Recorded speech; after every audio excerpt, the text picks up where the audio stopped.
Hey guys, what's up? Welcome to my video. Man,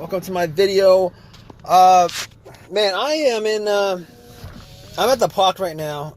Parked at the park. It's raining out and my car won't start. I'm having issues starting my car. I'm having issues cranking up my car.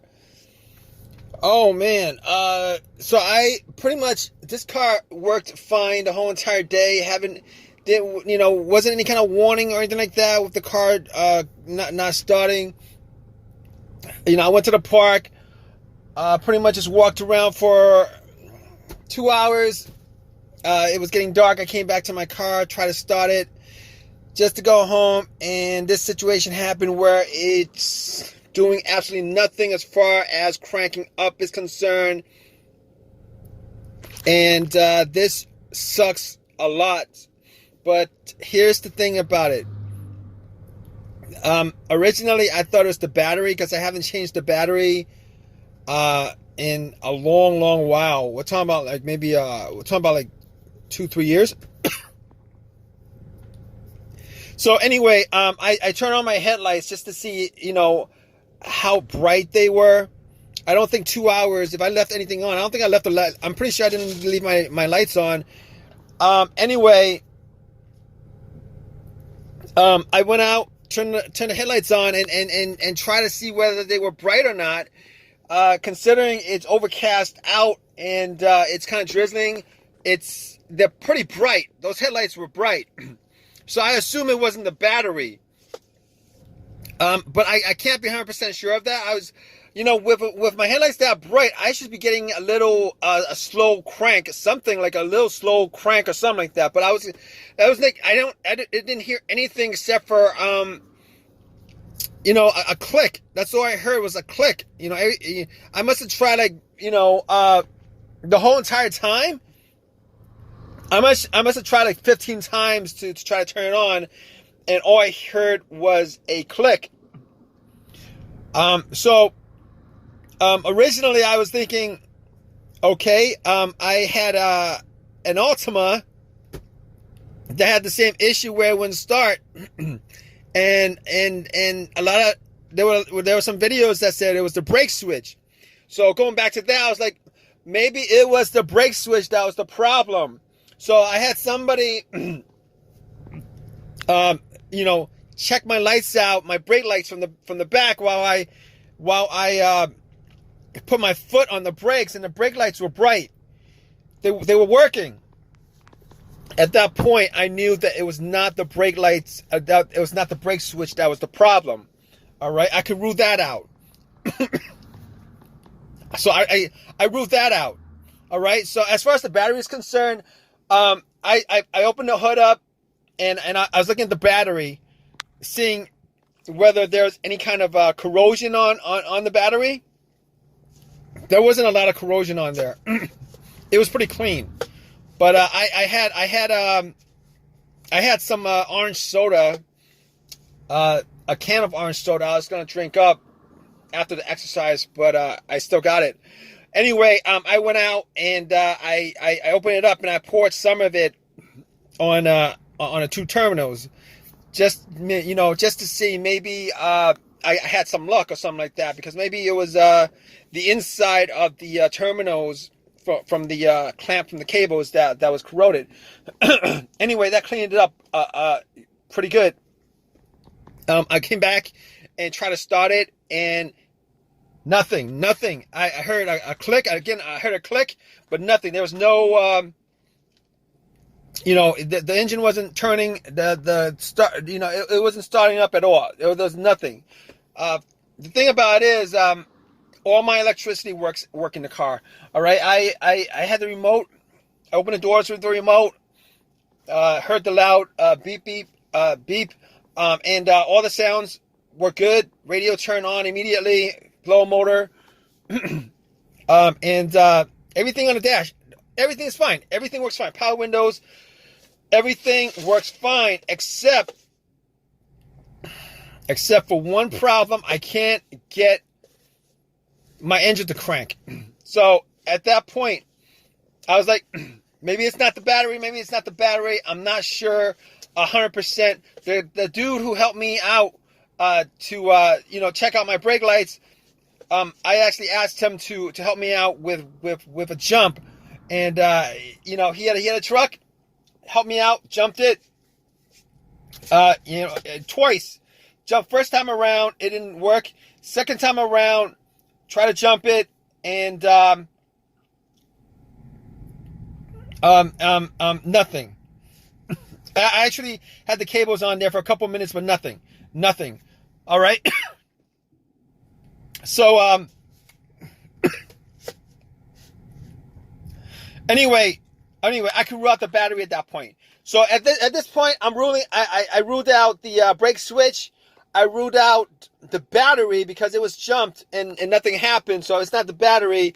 And I could also rule out the alternator. It's not the alternator because most of the time your alternator, if your car dies out on you with a bad alternator, it dies out on you on the road. I mean, there's a rare chance that you were driving on with just battery power, with just your battery with a bad alternator to the point where you parked it, and then when you came back, it wouldn't start.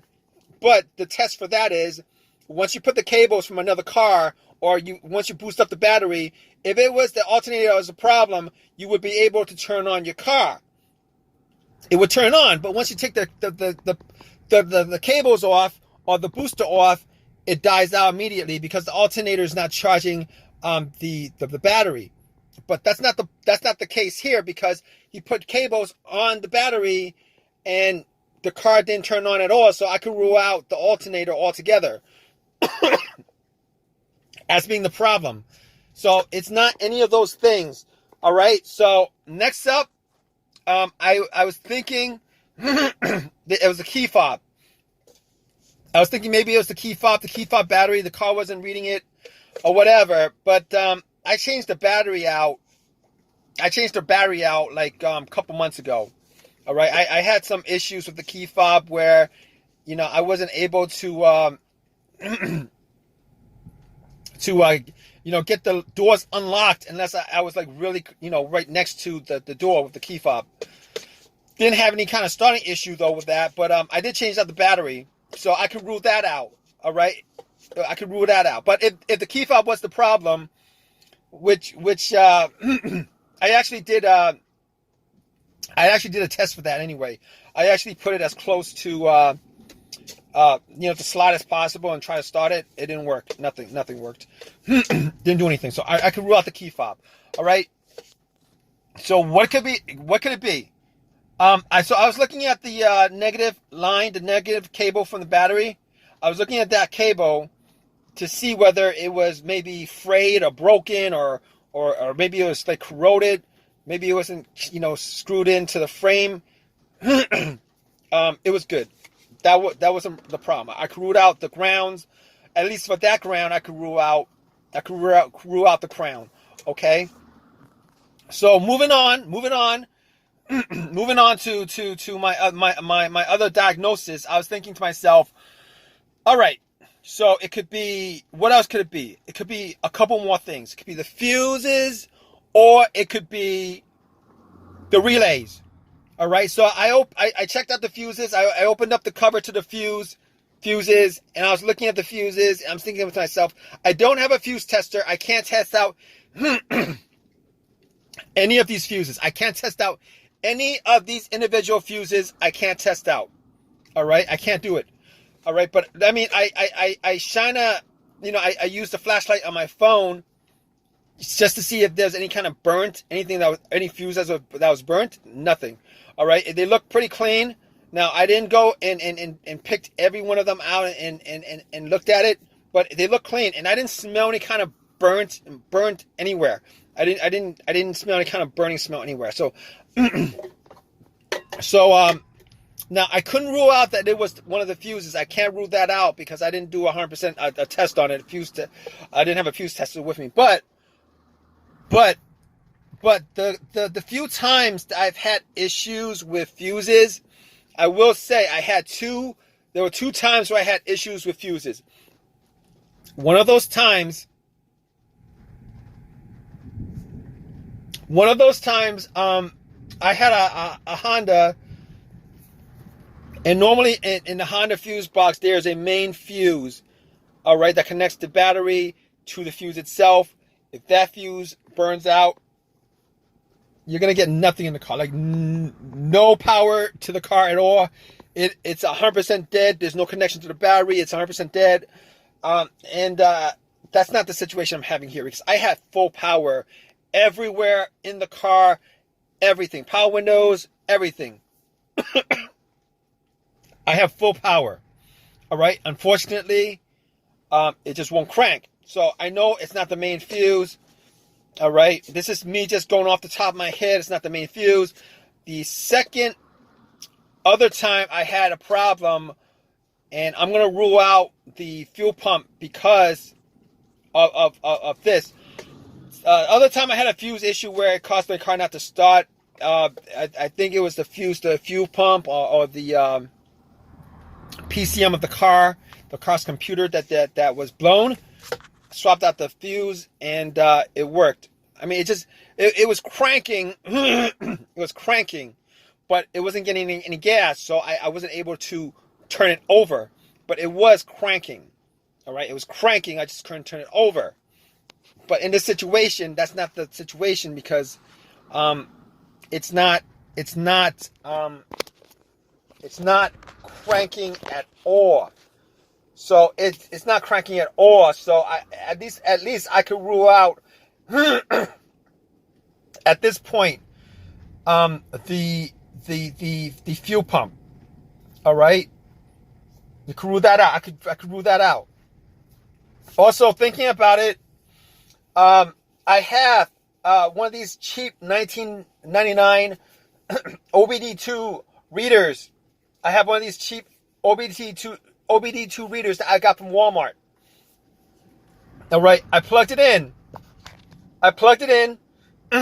and it was giving me no codes whatsoever. Like it's all clean. The computer reads it fine. There's no issues. There's no check engine light. There's nothing, and it did the whole analyzation. Nothing, no problems at all. At that time, I knew that it wasn't the car's computer, because there was interaction between the OBD2 and the car's computer. All right. So as you know, since that's the case, I could rule out maybe a blown fuse to the car's computer. Okay. So I could rule that out. Man, I gotta get a drink of water, man, or something. I wish I had that orange soda with me. But okay. So basically, the only thing that I can think of that's left may or may not be the starter. I'm not 100% sure on that, because I did change the starter out about a year and a half ago. And that was the reason why it wasn't the first on my list as far as the diagnosis of this whole situation is concerned.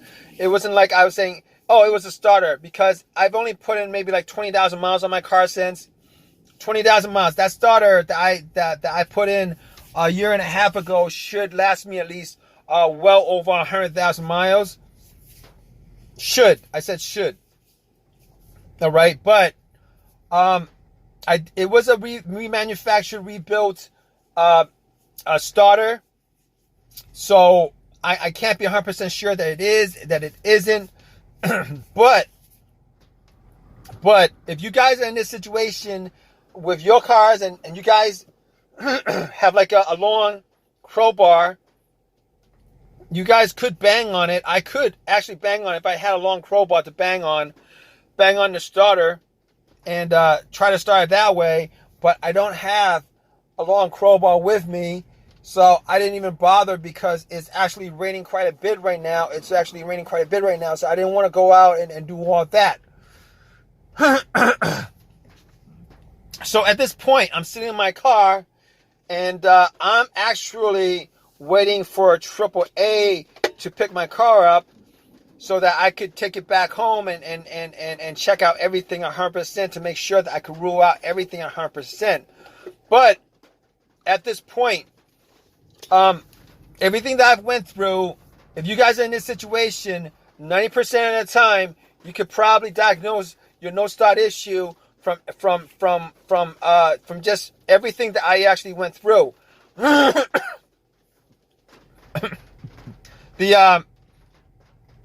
So everything, it's got to be one of those things or the starter, which I'm not 100% sure of.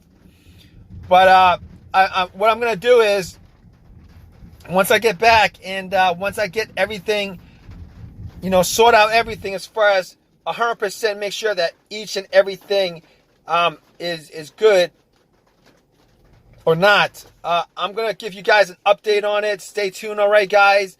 All right, stay tuned, guys. All right, guys, how's it going? So, it took AAA 2 hours for them to get back to pick me up. But I love AAA. I don't have anything bad to say about it. I pay like $120, and they give me 4 rides, 2 of which is like a 200-mile tow service. 200 miles tow, but 4 service calls. But whatever. If you guys don't have AAA, you guys should definitely get it. But back to this whole entire issue that I had with my car. So I got it back. They towed it. I got it back home, and I started doing some tests on it. I did the battery test again. I boosted it with a power pack. Nothing. All right. So it was definitely not the battery. Definitely not the alternator. Ruled that out. As far as the fuses, the relays, did all the tests on the fuses. Not a single one of them was blown. As far as the relay is concerned, I heard a click. Like I told you before, I heard a click every single time. So that click actually came from the relay.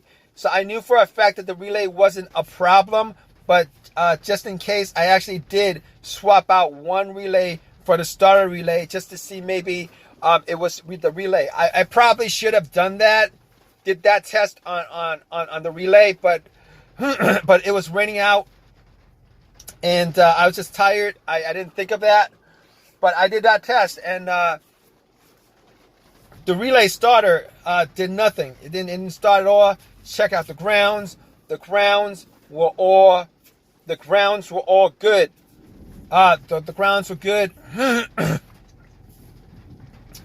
Brake switch was good. So the only thing that was left, unfortunately, was the starter. Now, I couldn't have been 100% sure of it. I couldn't be 100% sure of it. But there's no way for me to test that out, unless I took everything off. Now, I did do the clip test on the relay, and that should have just confirmed 100%. But there's nothing else I could have thought of at the time. So what I did was, I was 99% sure it was a starter. I took everything out, got to the starter, and what I did was I actually hit it a couple of times and then tried to start it. It didn't do anything.